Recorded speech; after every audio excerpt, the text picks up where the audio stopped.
ইসলামপুর শহরে রুটমার্চ করেন জেলা শাসক, পুলিশ সুপার, মহকুমা শাসক। এদিন ইসলামপুর শহরের নিউ টাউন রোড থেকে বাস টার্মিনাস হয়ে থানা পর্যন্ত রুটমার্চ করেন তারা। রাস্তায় সাধারণ মানুষের সঙ্গে কথা বলে ভোট নিয়ে তাদের কোনো সমস্যা রয়েছে কিনা তা খোঁজ খবর নেন। এই রুটমার্চে অংশ নেন জেলা শাসক বিবেক কুমার, মহকুমা শাসক অঙ্কিতা আগরওয়াল এবং ইসলামপুর পুলিশ জেলার police super Rakesh Singh. Route march শেষে তারা শহরের শান্তিনগর এলাকায় বাংলা বিহার সীমান্তবর্তী পুলিশের নাকা চেকিংয়ে পরিদর্শন করেন এবং একাধিক বিষয়ে নির্দেশ দেন নাকা চেকিংয়ে থাকা কর্মী ও আধিকারিক সহ পুলিশ ও সিআরপিএফ জওয়ানদের। শহর এলাকায় আপনারা রুটমার্চ করলেন, এই মুহূর্তে আপনারা বিহার বাংলা নাকা চেকিংয়ে আছেন, কি দেখছেন, কি বলবেন? আমরা আজকে ইসলামপুর আমি এসেছিলাম। ইসলামপুরে আমাদের সিএপিএফ সঙ্গে আমাদের কোঅর্ডিনেশন মিটিং ছিল, সেটা আমরা এসপি সাহেব সঙ্গে আমরা ওই মিটিংটা আমরা করলাম। সমস্ত অধিকারী, এসডিও থেকে সমস্ত পুলিশ থেকে সব অধিকারী এখানে ছিল। তারপরে আমরা একটা রুট মার্চ করেছি, যেখানে আমাদের মেন মার্কেটে আমরা ঘুরলাম। ওখানকার লোকজন থেকে আমরা জানতে একটা চেষ্টা করলাম কি কিছু ইলেকশন আপনার কখন আছেন, ডেট জানেন কি না, কিছু ভয় আছে কি, কিছু কেউ প্রলোভন এরকম কিছু সমস্যা তো নেই। তো সবাই আশ্বস্ত করেছে কি ওরা ভালো করে ভোট করবে, ওনাদের কিছু সমস্যা নেই। আমি এই জেলায় লোকজনকে তাহলে আমি কামনা করছি, ওনাদেরকে অনুরোধ করব কি ওরাও একটা ভালো করে একটা ভোট করুক।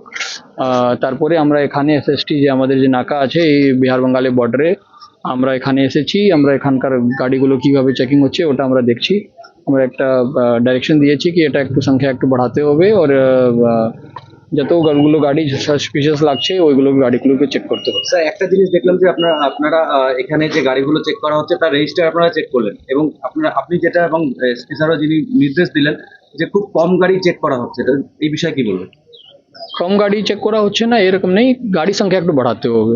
চেকিং এর সংখ্যা ওরা একটু চেক করছে, রাত্রিবেলা একটু তো গাড়ি কম যায়, কিন্তু যতটুকু গাড়ি আছে যতটা আমরা বলছি কি আপনার রোডে আপনারা থাকুন, আপনারা যতটা করতে পারেন, যত আপনি স্ট্রিক্ট থাকবেন ভালো হবে। সাপ্লিমেন্টারি তো লিস্টে বেরিয়ে গেছে, ফিগারটা কি বলছে স্যার?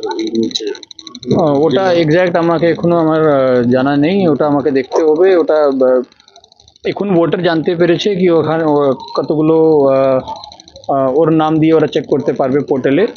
আমাদের মানে কি ডিস্ট্রিক্ট ওয়াইজ টোটাল ফিগার এখনো আসতে স্টার্ট করেছে। ওটা আমরা যখন পেয়ে যাব তো তাহলে আমরা আপনাদেরকে জানিয়ে দেবো। কিন্তু স্যার যে ওয়েবসাইটগুলো বলা হচ্ছে সেই ওয়েবসাইটে এখনো পর্যন্ত সাপ্লিমেন্টারি যে লিস্ট আছে সেটা পাওয়া যায়। ভোটার তো দেখতে পাচ্ছে, তো ভোটার তো নিজে লিস্ট নিজে ভোটার ইপিক আইডি দিয়ে ওটা চেক করতে পারবে। কয়েকটা ওয়েবসাইটে এখনো পর্যন্ত পাওয়া যায়নি, ইসিআই বললেন বা ইসিআই যেটা রয়েছে সেটাতে। ওটা আমাদেরকে দেখতে হবে একটু, আমিও একটু আজকে তো ফিল্ড ভিজিটে আছি, আমাকে একটু দেখে ওটা আমরা দেখে নিই। যদিও নির্বাচনের সময় আপনারা এখানকার যে মানুষকে শান্তিপূর্ণ ভোট দেওয়ার একটা বার্তা দিতে এসেছেন, এবং পাশাপাশি যে পুলিশের যে বা প্রশাসনের যে কিভাবে তারা সুষ্ঠুপূর্ণ নির্বাচন করবেন সেই তার পদক্ষেপ কিভাবে নিচ্ছেন সেটা দেখবেন, কিন্তু তারপরে স্যার একটা জিনিস যে এলাকার মানুষের দীর্ঘদিনের সমস্যা স্যার এই রেলগেট। এখানে আপনারাও মোটামুটি যখন আসলেন তখন আটকে গেলেন, দুটো পরপর ট্রেন গেল। স্যার এই সমস্যাটা মানে কি, এটা নিয়ে কি কোনো আলোচনা করবেন? নিশ্চয়ই আলোচনা করবো। এটা তো নিশ্চয়ই যত এই এলাকায় সমস্যা আছে ওটা তো আমাদেরকেই দেখতে হবে। তো ইলেকশন একটু কটে যাক, তারপরে আমরা এটাকে দেখি। ঠিক আছে। ইসলামপুর থেকে দেবব্রত চক্রবর্তীর রিপোর্ট, কুলিক নিউজ।